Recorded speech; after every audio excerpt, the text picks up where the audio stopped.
Oke, jadi gimana? Apa yang mau kita bahas hari ini nih, Pak? Mungkin kalau aku Mm-mm. lihat sih mungkin kita mulai dari ISG dulu kali ya. Kayak Ya, maksudnya arahnya mau kemana sih nanti ke depannya betul gitu. betul. Nah, Ya. kalau aku lihat sih sekarang kalau lihat dari jangka panjangnya Mm-mm. ISG ini secara PE ratio itu udah lumayan undervalued ya kalau dibandingkan dengan relatif terhadap masa lalunya gitu. Mm-mm. Kalau kita gambar kayak PE band-nya, which is Ya. kayak secara statistik kan ada rata-ratanya, ada standard deviation-nya gitu kan. Nah, aku Mm-mm. lihat tuh sekarang lumayan undervalue itu karena IHSG kita itu ada di bawah minus 1,5 standard deviation. Mm. Jadi, Kalau average, Pak, sorry, average-nya eh, itu masih di bawah average. di bawah average dan di bawah minus 1,5 standard deviation-nya juga gitu. Oh, oke, ya. Iya, jadi dari situ aku lihat menarik dan juga lihat dari segi ekonomi Mhm. domestik kita itu sendiri juga Mhm. menarik ya karena Ya. pertumbuhan GDP kita 5% stabil Mhm. gitu kan. Mhm. Kemudian inflasi juga udah terkendali, data dari Banget. BPS ya, Mhm. Ya. dari awal tahun itu udah turun dari 5%-an. Mhm. Kemudian yang menarik adalah outlook kedepannya itu nanti bakal ada kampanye pemilu gitu. Mhm. Yang which Betul. means duit yang beredar di masyarakat kelas menengah bawah itu juga bakal Mhm. deras gitu. Mhm. Dan ini juga sangat menguntungkan Mhm. emiten-emiten yang fokus berjualannya itu kepada masyarakat yang ada di segmen ini gitu. Mhm. Kemudian kalau lihat dari segi mata uang asing, US dollar terhadap Indonesia rupiah juga Indonesia juga IDR juga udah main nguat gitu Mhm. di angka 14 ribuan ya sekarang ya kira-kira ya. Ya. Yang itu udah turun jauh Udah banget. masuk 15.000 lagi sih, tapi Yes, masih tipis. Mhm. yes, ya udah turun lah kira-kira kalau dari kayak awal tahun ini atau kayak Desember 2022 itu pernah 16 ribu kan semua orang Mhm. shock gitu kan. Oh ISG ya, juga ambrol jauh. gara-gara itu. Ya. Mhm. Dan gara-gara itu juga lumayan banyak ya emiten yang utangnya dalam US dollar atau misalkan bahan baku Mhm. mereka dalam US dollar itu Mhm. juga jadi lebih manageable lah mereka untuk Betul. menjalankan bisnisnya gitu. Ya. Itu sih yang menarik Jadi sih aku lihat menarik dari ESG sekarang. mhm. Jadi intinya secara fundamental ini sebenarnya sentimen Indonesia sendiri masih lumayan oke, ya. Yes. Kita masih solid, terus kita juga prediksi pertumbuhan ekonomi 2023 ini jauh lebih kuat daripada rata-rata dunia, ya kan? Bahkan bisa mencapai 4,6 sampai 5%, ya.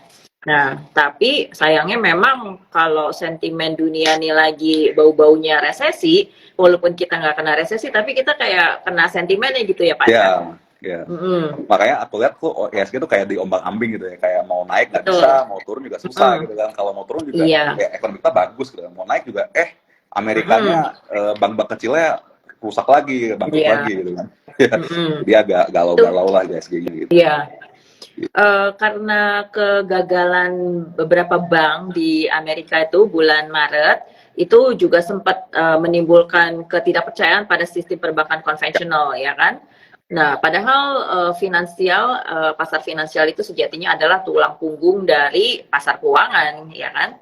Betul. Termasuk juga indeks saham gitu. So itu sempat ngaruh, tapi untungnya lembaga-lembaga institusi internasional yang besar-besar seluruh dunia itu kayaknya bersatu padu ya Ya, untuk menjamin likuiditas bank-bank ini. Bahkan Credit Suisse sampai dibeli oleh UBS, harganya murah loh Pak, ya, cuma 3,2 miliar USD, ya kan? ya. Itu murah loh. Soalnya saya ingat Ibu Sri Mulyani pernah bahas yang bank pertama yang kolaps itu yang di Amerika apa namanya, Silicon Valley, Sampai ya. TD, betul. Nah, Ibu Sri Mulyani bilang gini, ini Silicon Valley kecil asetnya cuma 209 miliar USD. Nah itu kecil. Nah sedangkan si Credit Credit Suisse. Suisse dibeli oleh UBS tuh cuma 3 M US dollar gitu. Berarti wah ini diskon gede-gedean banget gitu ya. Iya, Kita kalau kalau belanja diskonan tuh kayak gitu ya Pak ya, iya jangan betul. belanja yang nggak tentu gitu, yang cuma buang duit aja. Kalau mau belanja diskonan tuh kayak gitu, beli bank tuh aduh murah banget deh. Oke. Nah, oke, kita sebelum kita beranjak ke semester 2 nih, pandangan semester 2, kita bahas dulu IHSG secara teknikal Kebetulan hari ini bagus Pak, naik gara-gara kita mau live IG mungkin sudah berhasil naik kembali ke atas 6.700. Ya, setelah sempat 2 hari ini nggak tentu arah, akhirnya kita, kalau secara teknikal saya lihat kita sudah berhasil nangkring kembali ke atas MA 10 dan 20 ya. So besok-besok mudahan masih ada tenaga power bullishnya ini untuk menuju ke level resisten yang kritikal itu di sekitar 6745 sampai 6765. Nah kalau itu udah bisa tembus maka jalan ke 6.900 nih yang kita harap-harapin nih. Semoga bisa semester 2 bisa ke 7.000 nih Pak. Wah, gimana menurut Anda? Ya, seperti yang aku ceritain tadi, memang kalau ngomong secara fundamental, memang ISG ini kita istilahnya tuh kayak salah harga lah gitu. Dan to be honest, kalau aku sendiri sih menilai ini time to buy sih buat perusahaan-perusahaan yang bagus gitu kan. Ya, kira-kira seperti itu sih sebenarnya. Lumayan simple sih. Jadi asalkan tapi kalau ngomongin dari sentimen global juga, menurut aku sendiri sentimen global dari US juga agak berlebihan ya. Kenapa? Karena kalau waktu itu kan pas SVB collapse itu kan sudah ada yang menakut-nakutkan kan kayak, oh Indonesia gimana, Big Banks ya, BNI, BRI dan kawan-kawan itu gimana, recover juga atau enggak? Tapi kalau kita cek by data itu sebenarnya juga agak kurang berdasar gitu maksudnya itu kan. Itu alasannya karena kalau kita cek dari capital adequacy ratio, CAR-nya bank-bank besar kita itu juga jauh lebih dari cukup gitu untuk bertahan gitu loh. Kalau misalkan amit-amit ya kalau ada bank run gitu kan. Dan selain itu juga kalau kita melihat laba dari perbankan kita yang big banks itu yang BNI, BRI, itu juga kalau di laba kuartal 1 2023 itu juga all time high. Itu yang menarik. Jadi kalau kita banding Q1 2023, labanya bank besar kita masih oke ya Pak ya? Oh, bukan oke lagi, sangat bagus. All time high. Oke. Iya, jadi lumayan bullish lah pada ISG untuk kedepannya gitu. Ya. Oke. Kalau untungnya juga bank-bank besar di sini tuh memberikan kreditnya bukan kepada perusahaan yang karakternya kayak perusahaan teknologi di Amerika sana gitu. Bukan perusahaan startup teknologi gitu, mereka lebih konvensional lah gitu, memilih debitornya ya kan? Lebih ke UMKM gitu kan. Jadi dengan sendirinya juga mengurangi meminimalisir resiko default tersebut gitu. Nah, tapi bicara pengaruh kebijakan The Fed minggu lalu nih yang ngerem suku bunga. Tapi udahannya si Chairman Jerome Powell-nya itu bilang kalau kayaknya justru masih akan naikin lagi di bulan Juli gitu ya. So apakah gimana pengaruhnya buat ke sektor perbankan Indonesia nih?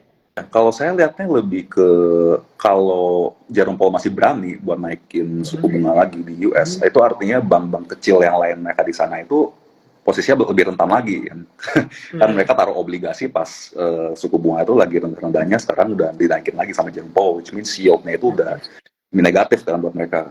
Tapi kalau aku melihatnya lebih ke sisi optimis ya, mungkin harapannya, ini harapan, dan aku juga nggak tahu bisa bener atau enggak, tapi harapan saya adalah investor dari US tuh bakal lebih melirik ke negara-negara berkembang seperti Indonesia atau India gitu kan. Karena kalau aku terakhir lihat report dari mana gitu, dari 20 negara G20, Indonesia dan India itu adalah 2 negara terakhir yang probabilitas terjadi resesi paling kecil gitu. Jadi kalau tahu ya, kalau saya sebagai investor di US ya saya mungkin harapannya sih pindahin aja ke IGSG gitu kan, kita naik ke atas gitu. Ya, sama Pak, aku juga pernah baca BlackRock punya kalau nggak salah. Di paruh kedua tahun ini mereka tuh lebih favor ke emerging market, terutama yang pertumbuhannya solid kayak Indonesia. Terus tapi ada juga sih nama-nama seperti Thailand, Filipina, Vietnam. Nah itu kan yang ekonominya kuat juga ya. Betul. Jadi mereka emang lebih favor emerging market daripada developed market di paruh kedua ini gitu. Nah ke equity marketnya juga mereka lebih overweight, mereka bilang gitu. So ya mudah-mudahan aja kita doakan emerging market kayak kita ini kebal resesi.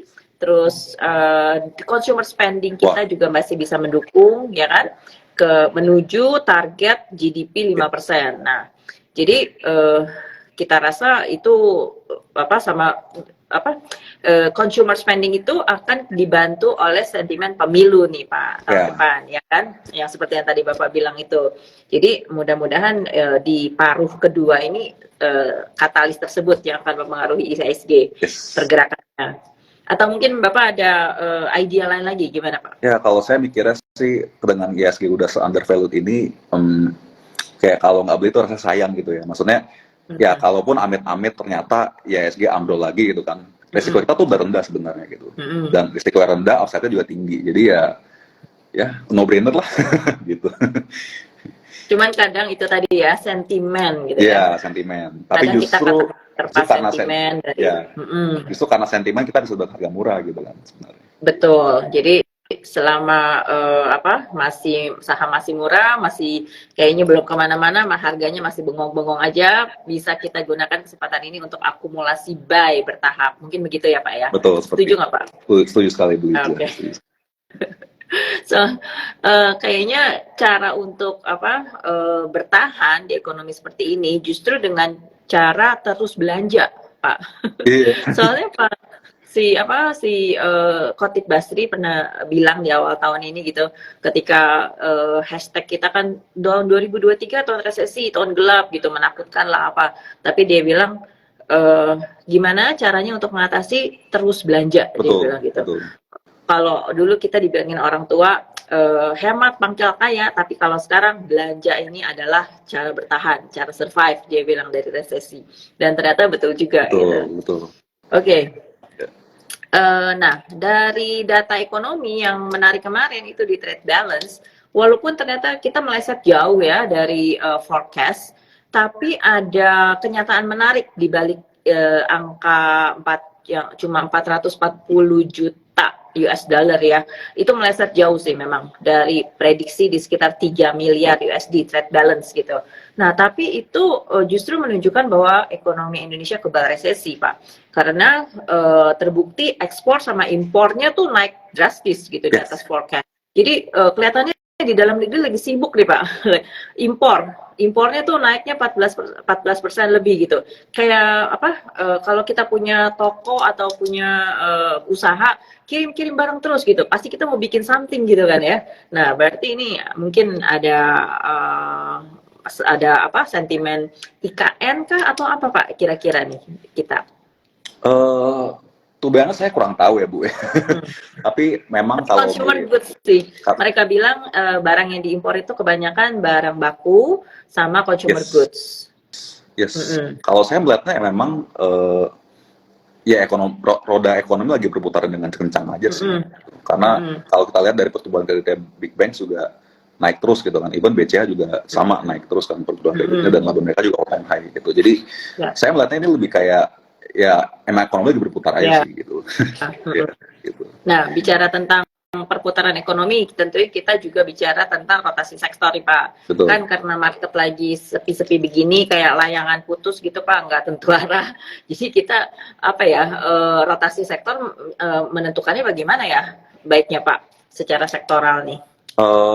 Kalau komoditi impactnya tuh biasanya imbasnya di China ya. Kalau China-nya lagi lemah-lemah begini, komoditi kayaknya juga ikutan loyo ya kan. Nah terus jadi apa consumer? Apa kita udah bisa lirik-lirik consumer atau still di perbankan atau gimana Pak?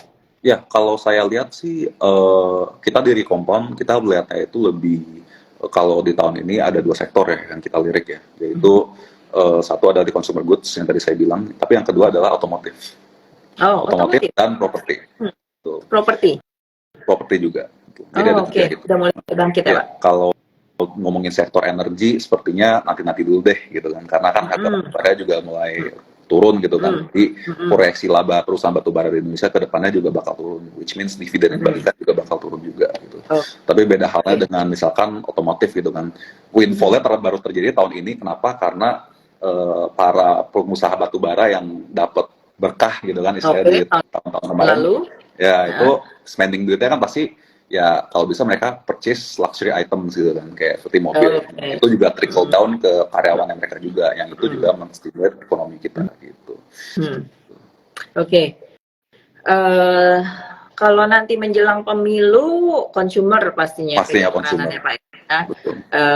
Karena biasanya di tahun pemilu itu kan akan banyak uang Yes. beredar ya. Terus bagusnya lagi tuh semua calon presiden itu orang baru semua Pak, nggak ada Yes. incumbent gitu. Jadi we expect terus terang dari NH Korindo juga we expect ini musim kampanye yang agak bombastis akan bisa dimulai di paruh kedua tahun ini gitu. Mulai kampanye kapan sih? Saya Bulan belum apa sih kira-kira? cek exact tanggalnya, saya kurang tahu juga Iya. sih. Cuman pemilunya itu Kan sangat dekat. karena 2024 itu pemilu yang paling besar ya kan, pilkada sama pilpres tuh ikut barengan. Terus udah gitu Amrik juga pemilihan presiden ya kan. Nah, jadi bau-baunya pemilu di tahun 2024 nih dimulai paruh kedua atau at least starting ini deh 4Q deh 4Q Ya. 22 ini pasti 4Q 23 ini pasti bakalan lebih kerasa gitu ya. Harusnya mau deket sekali ya Bu ya, karena Ya, pemilu udah nanti dekat. di Q1 2024 kan, jadi harusnya udah mulai betul. nih, udah Iya. mulai kampanye. Februari. Ya, Februari. Ya. Oke, so telekomunikasi juga mungkin aku rasa Betul. Pak akan pegang peranan juga karena nanti buzzer-buzzer itu perlu kirim-kirim kampanye lah lewat handphone kita ya kan. Tapi dengan demikian juga berarti akan banyak hoax nih. Jadi Wah. jagalah jempolnya masing-masing, jangan terlalu cepat forward apa berita-berita yang bullshit gitu ya. Oke. Nah, kita ada pertanyaan nih dari pemirsa. Tadi ada yang nanya, recompound itu apa ya Pak? Nabung saham kah? Nah, ini kita persilakan Pak Budi jawab nih. Recompound itu apa Pak? Jadi perkenalkan, recompound ini adalah suatu teman, bisa dibilang teman investasi lah untuk para pekerja kantoran atau profesional yang sibuk dan tak bisa mantau saham atau data ekonomi seperti kita gitu. Seperti saya dan Bu Liza gitu kan. Kayak misalkan kalau pekerja kantoran ini kan pas zaman COVID kan istilahnya mereka stay at home gitu kan, work from home gitu. Mereka juga jadi banyak waktu untuk main saham gitu kan. Tapi memasuki tahun 2023 ini COVID sudah bisa dibilang sudah tak ada, jalanan macet lagi, dan para pekerja ini juga istilahnya ya nyangkut lah di jalan gitu kan, dan itu sangat menyita waktu mereka. Jadi portofolio saham yang mereka awal itu aktif trading, sekarang jadi udah nggak keurus lagi gitu. Jadi ya kita membantu teman-teman kita para profesional untuk bisa menemukan aset mereka lah. Gitu. Jadi semacam bisa dibilang teman berdiskusi untuk trading di stock market gitu. Betul. Dan juga menyediakan berbagai platform edukasi atau event, mungkin begitu juga. Tapi lebih praktikal sih Bu. Jadi lebih bukan praktikal. yang bukan yang sangat menyita waktu mereka lah istilahnya. Oke. Ya. By the way, mengenai tadi ngomong COVID ya, akhirnya Pak Jokowi mengumumkan dengan resmi nih bahwa status pandemi COVID-19 sudah berakhir katanya. Di hari ini nih keluar nih beritanya nih. Oke, jadi memang jelas sekali terasa di kehidupan kita kalau jalanan udah macet ya Pak ya. Terus orang nonton konser desek-desekan juga udah nggak peduli, masuk kantor udah nggak pakai masker ya. Oke, dan syukurlah kita sehat-sehat aja. Nah, tapi kondisi kayak gini justru nggak bagus buat sektor kesehatan. Karena dengan demikian revenue mereka jadi turun gitu ya. Di satu sisi kita syukuri COVID ini udah hilang dari muka bumi gitu ceritanya, tapi revenue sektor kesehatan, pharmaceutical juga jadi turun. Nah, apakah itu termasuk dari sektor yang harus kita hindari for the rest of 2023? Atau ada sektor lain juga nih yang kurang favorable di tahun ini?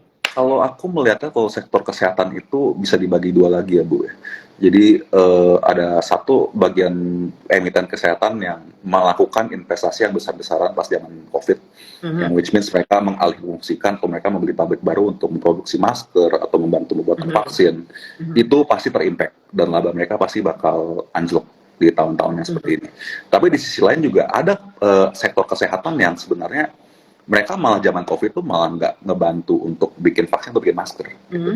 Dan mereka labanya malah anjlok pas zaman COVID, dan mereka sekarang dengan kembali ekonomi berputar, mereka malah lebih maju lagi gitu bisa dibilang. Jadi contohnya adalah perusahaan-perusahaan yang memproduksi apa ya, kayak sirup untuk memperkuat daya tahan tubuh, misalkan gitu, Antimo misalkan. Nah itu malah perusahaan sektor-sektor yang malah nggak terimpact sama COVID gitu. Stabil-stabil karena kita minum vitamin nggak cuma pas kena penyakit aja, justru minum vitamin secara teratur supaya kita terhindar dari penyakit gitu. So daily consumption seperti itu mungkin karena masyarakat kita jadi lebih aware dengan lifestyle lebih sehat gitu ya. Itu masih bisa survive gitu. Masih lebih nggak terpengaruh banget sama COVID. Mungkin ini yang namanya kayak Sido kali gitu ya Pak ya, atau Kalbe juga ada kan? Kalbe juga ada. Sektor-sektor minuman kesehatannya itu nggak melulu obat gitu jadinya ya. Kita jawab lagi pertanyaan dari viewers yang lainnya. Ini saya lihat ada dari Wolemara, Bu, kenapa Amerika kok nambah utang ya? Apa nggak takut kelilit utang? Ini kayaknya yang plafon utang kemarin nih Pak ya. Waktu orang buat kita nih yang udah veteran di market, Pak, Bu, Wolemara, setiap tahun itu drama plafon utang AS itu selalu berulang. Itu kita sebutnya udah drama gitu ya. Setiap tahun pasti diulang, dibahas, dijadikan perdebatan di Kongres sana antara di parlemen sana antara Republikan sama Demokrat gitu. Tapi eventually pasti dikabulkan karena nggak mungkin lah Amerika default gitu ya, gagal bayar atau nggak bisa menjalankan pemerintahan sampai harus di shutdown per 1 Juni kemarin gitu. Akhirnya enggak, dan ya menurut kita sih kalau ini impactnya kurang lah ke stock market in general, cuman semacam memberi jeda aja gitu, jeda dari kehidupan sehari-hari, dari perhatian sehari-hari gitu. But eventually soap opera ini, drama ini akan diluluskan lah gitu. Lalu same old news itu mulu gitu. Jadi mengenai dia tambah plafon utang atau enggak, ya Amerika saat ini memang title-nya masih perekonomian nomor 1 di dunia gitu. So mata uangnya juga tidak semudah itu untuk ditinggalkan gitu, walaupun udah banyak isu de-dolarisasi di mana-mana ya kan. But the truth is trade balance, cadangan devisa banyak negara nih 80% diantaranya 80% dari dunia itu masih rely on USD. So they're going to stick for a while, for still a very long time kayaknya dunia gitu ya. Nah, apakah IHSG rebound? Nah, ini pertanyaannya, reboundnya buat jangka waktu apa nih? Kalau hari ini iya, berkat kita mau live IG again. IHSG hari ini memang rebound ke 6.700. Nah, kalau secara teknikal kita lihat ini membuka peluang untuk besok masih bisa naik lagi ke 6745 sampai 6765. Nah, di posisi itu teman-teman itu kita perhatikan lagi apakah bisa tembus resisten atau enggak ya. Kalau bisa tembus maka good. Mudah-mudahan perjalanan ke 7.000 bisa dimulai di menjelang paruh kedua tahun ini. Minggu depan nih libur panjangnya kebanyakan nih Pak. Iya, Idul Adha ya. Hari trading kita cuma 2 hari ya. Mungkin belum ya, sambil menutup first half tahun ini deh gitu ya. Tanggung akan menutup semester 1 tahun ini, kemudian menyongsong semester 2. Nah, so kita lanjut ke mungkin teman-teman ada yang mau tanya apa lagi, tulis aja di chatnya situ. Kalau mau konsultasikan portfolio Anda juga boleh, nanti kita akan jawab secara teknikal yang buat cepatnya atau sentimen marketnya. Oh, ini ada, Bu, kalau ada pertanyaan dari Warung Rongseng nih Pak. Bu, kalau IHSG bullish enaknya pegang saham apa ya? Ada rekomendasi? Nah, gimana nih Pak? Kalau besok-besok masih ngejos nih kita, enaknya kita hajar sama ya, Pak? Tapi ini disclaimer, Ya, kalau outlook kita of itu course. lebih buat jangka panjang ya, jadi bukan yang kayak tipe oh minggu ini beli terus minggu depan udah jual, tuh nggak kayak gitu sih. Dan kalau ya seperti yang saya tadi bilang, kalau kita itu lebih masih di bullish di sektor consumer goods Consumer good. dan otomotif juga Oh, sebenarnya. otomotif. Oke. Jadi kayak ASI ASI, gitu. Heeh. ASI ini sangat menarik, kenapa? Karena labanya udah all time high, tapi harga sahamnya masih nyungsep gitu. Jadi ya, maksudnya sesimpel itu gitu analisanya gitu. Jadi ya masih ada upside lah bisa dibilang gitu kan. Kemudian Oke. kalau dari consumer goods, kita lagi melirik sektor rokok sebenarnya. Sorry? Sektor rokok, cigarettes. Rokok. Oh, Ya, HMSP. Gudang ya garam. dan kawan-kawannya. Jadi kan maksudnya nggak cuma company spesifik kan, tapi juga satu sektor juga semua juga ikut kena ada gar gitu kan. Terutama karena demand dari masyarakat bakal naik juga nanti di H2 gara-gara pemilu. Kemudian kalau kita scuttlebutt, maksudnya kita lihat dari toko kelontong atau kayak lihat ke platform e-commerce juga harga-harga rokok juga udah mulai naik gitu kan. Jadi kalau harganya harga udah mulai naik, berarti pemilik emiten juga udah pede gitu kan, udah lumayan pede bisa fokus gimana tuh bakal kuat ke depannya gitu. Kalau gimana bakal kuat, harga yang naik pasti juga bisa ngeboost labanya mereka. Walaupun masih ada cukai rokok gitu. Nah, oke.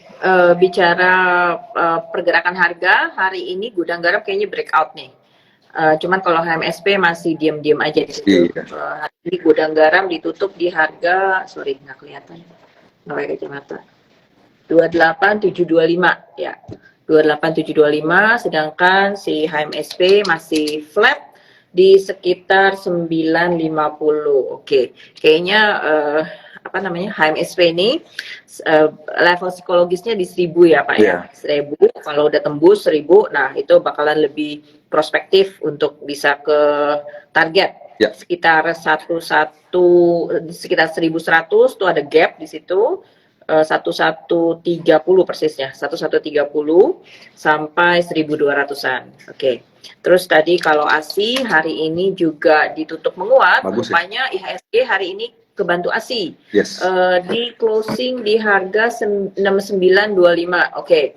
Udah deket 7000. Nah, 7000 angka bulat juga jadi level psikologis. Kalau tembus, maka untuk jangka pendek saya rasa targetnya ke sekitar 7.300 deh. Mudah-mudahan bisa ke situ. 72 sampai 73 dulu. Nanti kalau udah tembus lagi baru kita review ulang. Ke sekitar 7.500 kayaknya. Untuk jangka pendek ya. Nah, oke, tadi sektor consumer, kemudian otomotif, banking. Ada yang nanya banking nih kayaknya tadi. Apakah bisa HK BTPS? Wah, BTPS nih. Kayaknya di beberapa grup warung sebelah nih lagi seru nih. Menurut Bu gimana Bu BTPS Bu? Outlooknya? BTPS secara valuasi murah ya. Terus kemudian secara tren in overall memang masih downtrend ya, tapi hari ini ternyata udah bisa breakout. Closingnya 2020. Nah, cakep itu. Berarti dia mulai masuk ke kelas kepala 2 ya. Fraksinya Itu juga angka bulat level psikologis ya. Hari ini volumenya tinggi, cakep, bisalah menjustifikasi buat sebuah breakout yang solid hari ini. Nah, besok saran saya average up-nya di atas 2040 secara itu harga high hari ini tuh persis mentok di resisten MA50. So, kalau bisa tembus 2040 kita boleh tambah beli banyakan. Targetnya jangka pendek mudah-mudahan bertahap nih 2150, kemudian 2340 sama idealnya sih 2500. Kan si siapa nih BTPS nih udah turun lumayan jauh dari harga 3.300-an Pak di November peaknya. Sekarang udah di bawah 2000, ya beli aja lagi. Beli aja lah gitu ya. Oke, murah, valuasinya menarik untuk karena hari ini breakout, boleh dicoba spekulatif buy untuk besok ya. Nah, kemudian kalau sektor retail gimana Pak? Retail kan diharapkan ini adalah tulang punggung perekonomian kita nih Pak. Secara orang Indonesia tuh belanjanya hebat banget. Pokoknya kalau konser Coldplay, Blackpink, 1 jam habis Pak, war kagak dapet tiketnya, itu pasti kita nggak kenapa-napa Pak. Iya. bebas resesi, iya kan? Nah, MAPA nih bagian dari MAPI yang Lifestyle gitu. aktif, Iya. ya aktif lifestyle, sport kayaknya Iya. ya. Oke, what do you think about MAPA? Mungkin kalau dari MAPA sendiri, aku bisa dari sektor retail secara keseluruhan aja kayaknya. Kalau retail ini sebenarnya ada dua juga gitu kan. Kalau retail yang ada dua macam. Jadi satu retail adalah retail yang bergantung pada menjual brand, brand power. Seperti MAPA contohnya gitu. Dia jual sepatu lah, apalah gitu kan. Kemudian ada retail yang istilahnya itu ngejual barang yang komoditas gitu, yang nggak dibantu dengan brand gitu. Jadi kalau aku lihatnya sih lebih kayak kalau retail yang dibantu dengan brand power, atau lebih ke ngarah ke lifestyle buat orang nongki-nongki gitu kan, kayak nongkrong-nongkrong, ngobrol, itu masa depannya cerah gitu kan. Tapi kalau retail yang di sebelah yang hanya bergantung pada komoditas, hanya beneran tok jual barang tok gitu, bisa digantikan dengan barang dari online, dari Tokopedia atau dari Alibaba, ya untuk masa depannya sih kayak kurang ya. Gitu. Jadi kalau retail pilih retail mana dulu nih gitu kan. Sedangkan kalau buat MAPA sendiri bagus sih outlook-nya juga. Cuman kayaknya sekarang udah ketinggian kayaknya. Betul. Kalau menurut Ibu Iza masih bisa naik lagi atau gimana? Trennya cakep banget ya, tapi mulai terlihat accelerating. Artinya tuh sudut kemiringannya yang tadinya 45 derajat, which is artinya alon-alon asal kelakon gitu ya. Uptrendnya sustainable kalau masih 45 derajat. Nah, kalau sekarang ini mulai curam kayak gini velocity-nya. Nah, di situ jadi risk antara risk sama rewardnya mulai nggak sebanding. Nggak sebanding, betul, iya. Di sini lebih banyak risknya, walaupun secara fundamental I agree kalau MAPA ini salesnya bagus. Kemarin actually baru kita ikutan Pubex-nya ya. MAPA jadi mesin profit yang oke buat MAPI. Salesnya naik 42% year on year. Ini first quarter, iya betul. Terus mereka juga banyak ekspor ke luar negeri. Nah, itu juga jadi salah satu sektor andalan mereka ya. Terus sektor belanja online. Orang-orang kan sekarang kan senang belanja online.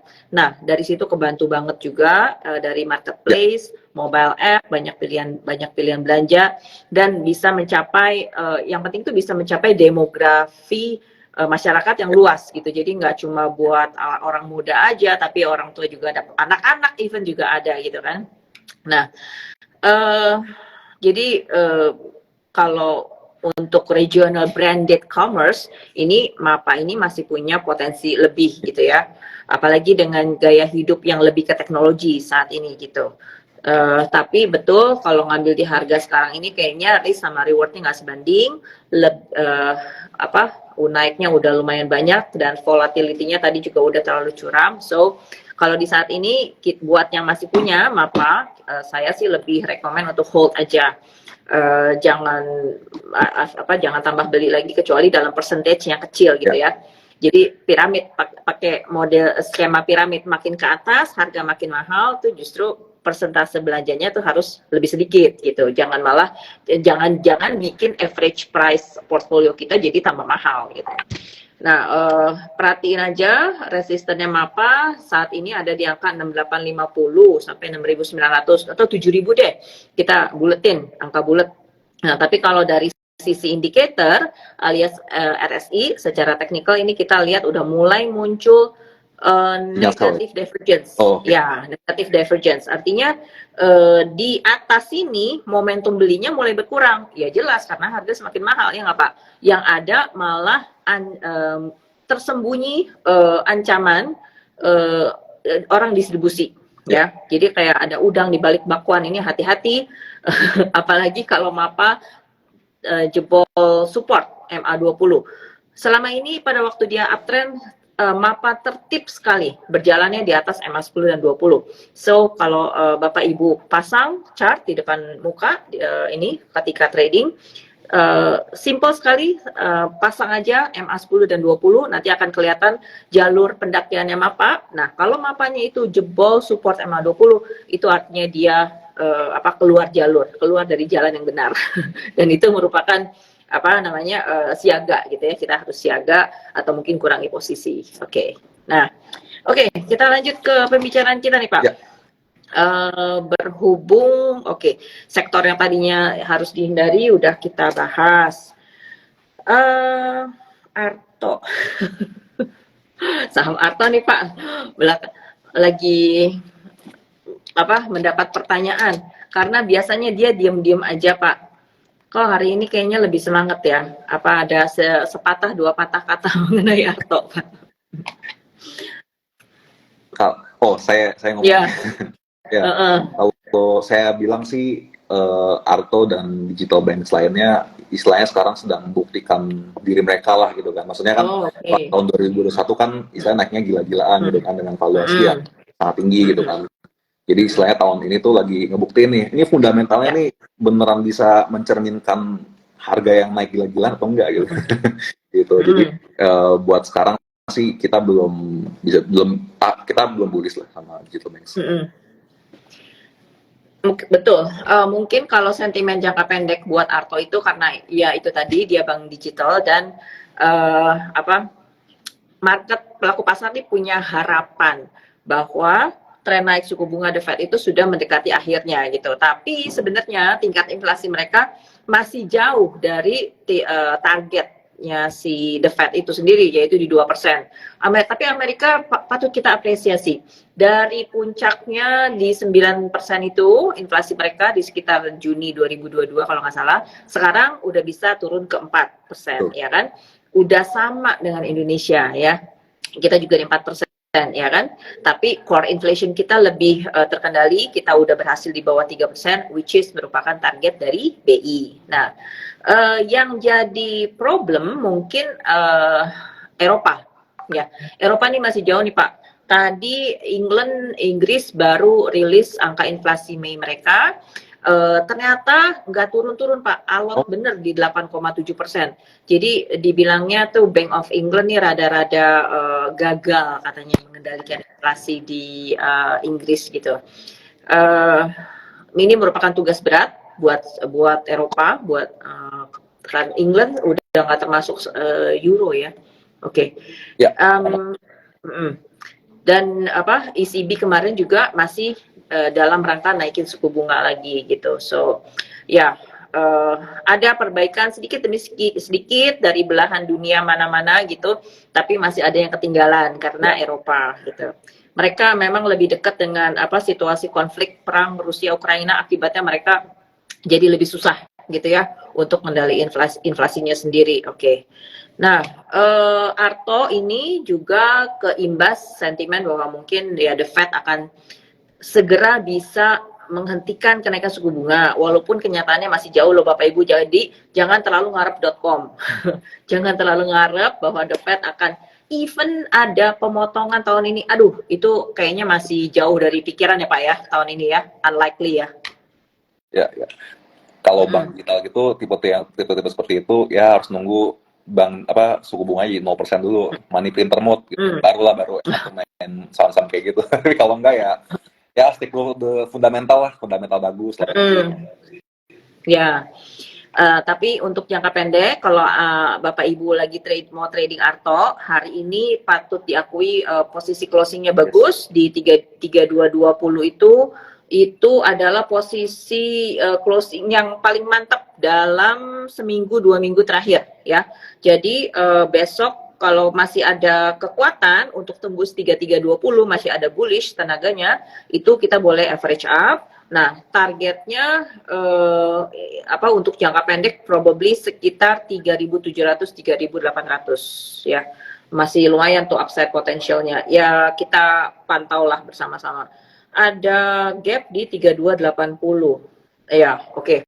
Perhatiin juga tuh. Gap itu biasanya bisa jadi resistance. Kalau 3280, 3320 lewat, hopefully bisa ke 3.700 3.800. Oke. Nah, Goto. Nah, tadi bicara saham teknologi nih masih ada hubungannya sama bank digital ini. Goto sendiri gimana Pak? Karena dia kan market cap terbesar ya. Masa depannya tahun ini gimana nih Pak? Udah bisa untung apa belum nih dengan masuknya Patrick Waluyo? Katanya apa tahun 2024 untungnya? stance kami masih sama sih, selama suku bunga masih belum 0%, duit duit murah belum keluar, ya susah lah saham-saham itu buat naik sih. Mau itu Arto, BBHI, BANK, semua mirip-mirip sih semuanya. Tapi Mungkin karena ada ya, ya, gimana? Tapi kalau suku bunga 0% kayaknya unlikely juga, Pak. lagi juga Tahun 2021 kan ketika mereka bank-bank digital ini baru mulai naik kan juga kita nggak berada di suku bunga 0%. Tapi cuman karena lifestyle kita beralih gitu kan, gara-gara kita di rumah terus kena COVID, akhirnya semua jadi lebih ke digital, lebih pakai teknologi gitu. Nah, terus udah gitu tambah diperparah dengan itu tren kenaikan suku bunga The Fed gitu. Nah, dengan masuknya manajemen baru si Patrick Waluyo ini, kira-kira apa sih yang diharapin oleh investor Goto nih? Apa mungkin Pak Patrick Waluyo disuruh bikin Goto untung tahun ini apa tahun depan gitu? ya. Sebenarnya simple ya, maksudnya ya harapannya Goto harus untung gitu. Kenapa? Kalau enggak bisa tutup toko gitu sih. Ya itu yang diharapkan sama investor ya, kalau yang aku lihat sih. Cuman materialisasi apa gimana ya kita harus tunggu lah. Saya juga nggak bisa ngomong, saya juga bisa ngomong banyak soal masalah. Cuma ya betul. Tahu lah masalah itu. Karena sejujurnya di prospektus mereka sendiri juga mereka kan bikin proyeksi keuangan dari sampai 2024 dan itu masih negatif sih Pak. So mungkin kalau mereka udah siap-siap kalau bisnis ini rada susah sampai tahun 2024 kayaknya mereka belum bisa membukukan keuntungan gitu. Dan tapi kalau next nih tahun depan nih tiba-tiba Goto bisa berubah untung, wah itu bakalan jadi surprise besar yang kayaknya bisa mendongkrak IHSG lebih lagi, ya kan? Ya. Tapi yang penting itu dicek di laporan keuangannya Goto itu cashnya mereka sisa berapa sih? Kalau cash, mencari jalur baru untuk dapat duit baru lagi gitu, entah dari atau dari mungkin negara lain gitu kan. Tapi kalau tipis terus ya, saya juga nggak tahu sih Bu, bisa tahan berapa lama gitu. Ya, karena karakteristiknya e-commerce seperti ini, startup ini kan masih banyak mereka bakar uang ya, jadi mereka masih butuh banyak cash pendanaan. Kalau udah habis dari investor awal ya mau nggak mau mereka harus ambil utang bank. Sementara utang bank sekarang bunga tinggi gitu. So teman-teman itulah resiko yang harus dihadapi oleh perusahaan teknologi dan kedepannya kita pantau bersama gimana kebijakan moneter kita kedepannya gitu. Indonesia ada kemungkinan potong suku bunga nggak nih Pak? China ya. Gitu. Harusnya ada ya Bu ya, dengan suku bunga. Saya kalau suku bunga US udah mulai pivot, udah mulai dipotong dan kita nggak potong suku bunga, itu artinya kan ya jadi agak aneh gitu kan ya. Gitu. Ya inflasi di Amerika sekarang udah di bawah berarti dari Fed Fund Rate-nya ya. Fed Fund Rate-nya 5,25 inflasinya udah 4 gitu. Nah, ya even itu aja mereka masih bilang belum cukup gitu. Oke, sekarang kita tahan suku bunga kemarin nggak naik tapi Juli kayaknya mesti naik deh, gitu. So, ya jadi ini belum berakhir. Kalau kayak gitu, masih harus naikin ya, karena kalau enggak kan ya lebih enak taruh deposito di US dollar daripada di Indonesia. Gitu. USD-nya, US Dollar Index ini berpotensi naik lagi, nanti rupiah kita ketekan gitu. Tapi menurut Pak Budi, USD IDR di batas berapa yang masih tolerable Pak untuk tahun ini? Selama nggak ada 15.000 aman sih harusnya. Karena kalau nggak 15.000 nggak ada 19.500 lah, mendekati 16.000 sana itu masih aman sih. Oke. Ya. Masih manageable ya Pak ya. Karena itu imbasnya itu ke emiten-emiten di Indonesia yang punya utang di basis US dollar dan ada US dollar juga. Nah itu kasihan lah mereka. Yang banyak muatan bahan impor ya kan. Nah balik lagi tuh ke sektor obat-obatan juga ya kan, karena obat-obatan sekarang nih bahan bakunya 50% masih impor ternyata. Oke, tadi Bapak bicara mengenai sektor rokok. Terus ada yang nanya nih Pak, Wismilak gimana? Ini dari Bapak atau Ibu JJ di Laga. Oke, Arto tadi udah dijawab ya. Wismilak nih gimana nih? Kalau Wismilak, kayaknya Wismilak lebih keterima di pasar ya Pak Iya, ya, karena harganya lebih murah, jadi lebih keserap juga gitu. ya. Gimana Pak? Ada Wismilak kita ambil juga jangan? Sebenarnya kalau Bismillah kalau ngomong dari segi fundamental ini diuntungkan ya, karena kan dia produsen rokok tier 2, which means dia jumlah produksi rokok mereka tuh jauh di bawah Gudang Garam dan MSP. Dan fakta ini membuat mereka punya pajak cukai yang lebih juga gitu. Karena Yang lebih ringan. lebih ringan karena di Indonesia regulasinya adalah untuk cukai untuk produsen rokok tier 2 itu pasti lebih rendah dibanding tier pertama. Jadi makanya ada arbitrage di sana sebenarnya. Untuk cost buat produksi mereka. Ditambah lagi mereka bisa memproduksi rokok yang rasanya tuh mirip-mirip dengan yang teman-teman yang di atas sana gitu kan. Jadi harganya juga murah. Nah itu artinya margin expansion di sana kan di sana. Jadi dari segi fundamental memang diuntungkan dari sana gitu. Tapi dari segi harga nggak bisa dibilang murah lagi ya, bisa dibilang ya. Dan naik banyak sepertinya. Menurut kita gimana? Betul. Kalau aku lihat secara teknikal hari ini harga ditutup di 1495. Tadi tertinggi sempat 1600. Terus bikin candlenya tuh Pak, modelnya shooting star. Bapak tahu kan, yang udah di atas sana, terus kemudian shadownya panjang gitu. Banyak ya. Tapi tutupannya dibalikin lagi ke bawah. Nah, ini berarti udah tanda-tandanya kalau maybe it's time for us untuk kurangi posisi ya. Kalau belum mau sell on strength, sebaiknya kita harus pasang trailing stop yang cukup ketat gitu. Tapi secara tren masih relatively aman, masih uptrend ya. Mungkin buat investor jangka panjang sebenarnya Anda nggak perlu terlalu urgent jual sekarang, tapi mungkin kalau yang trading boleh dipertimbangkan untuk kurangi posisi bertahap gitu. Oke. Ya. Gimana Pak? Apalagi yang belinya di atas ya mungkin ya. Oh iya. Ini udah mulai nongol candle penangkal petir itu tuh, jangan sampai kesambar geledek dulu terus baru gosong gitu. Ini udah keluar peringatan. Kemudian dari sisi indikator RSI-nya juga udah negatif divergence, jadi jelas bahwa posisi harga di atas ini momentum buying-nya jauh lebih berkurang daripada sebelum-sebelumnya. So maybe it's time for you to consider untuk take profit. Oke. Ya, tadi Joko, ada pertanyaan lagi mengenai ekspor nikel. Oke, Bu Lisa, Jokowi stop ekspor nikel itu bahaya nggak buat sektornya atau malah bagus?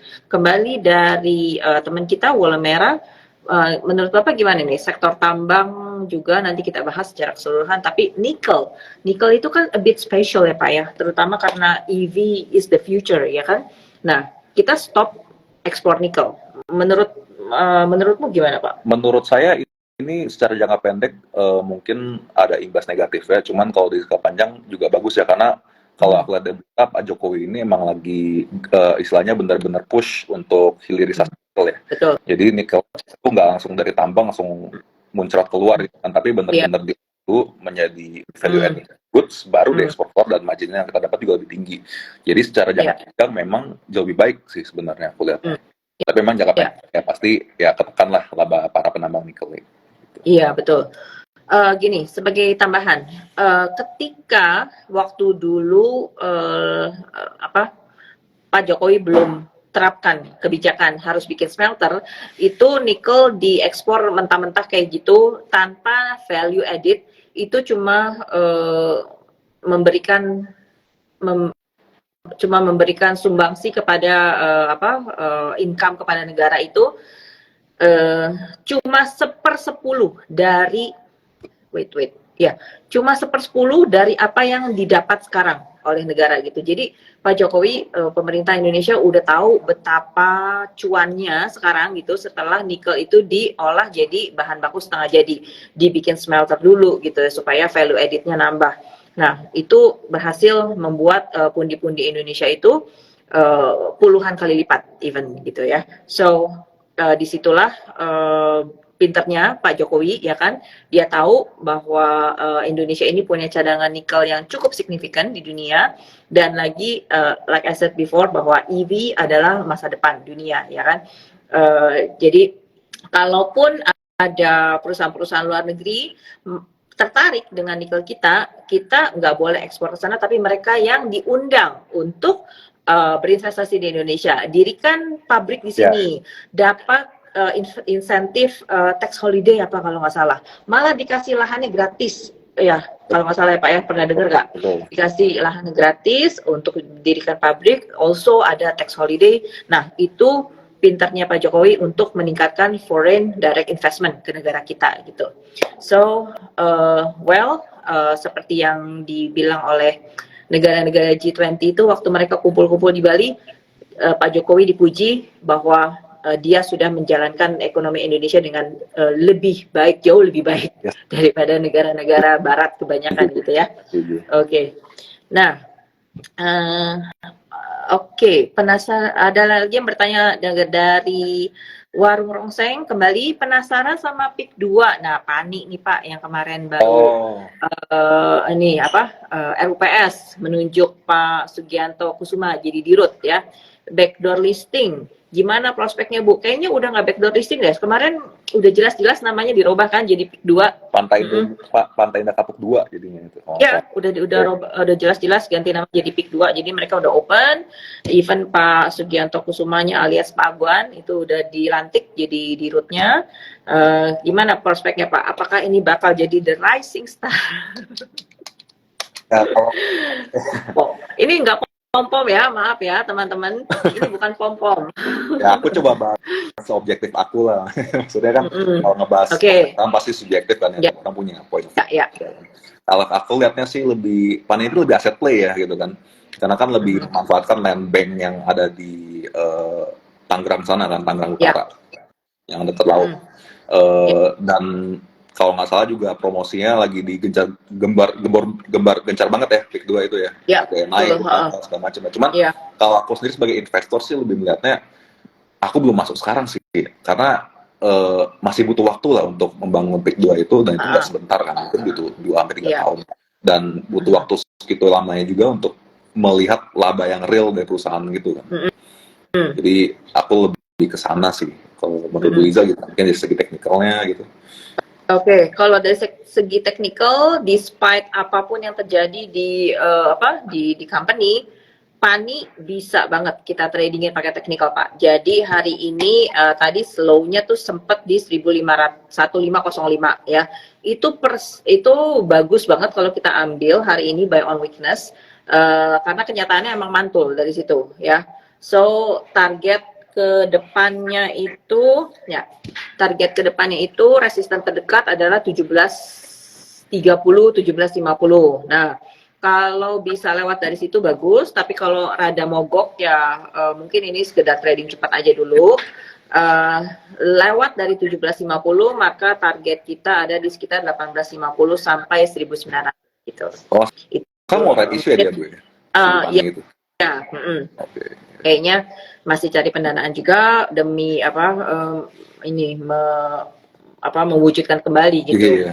Proyek-proyeknya di PIK 2 itu kalau kita jalan-jalan ke sana kan Pak ya, daerahnya masih lega, masih luas gitu ya, masih bisa buat bikin apa-apalah gitu.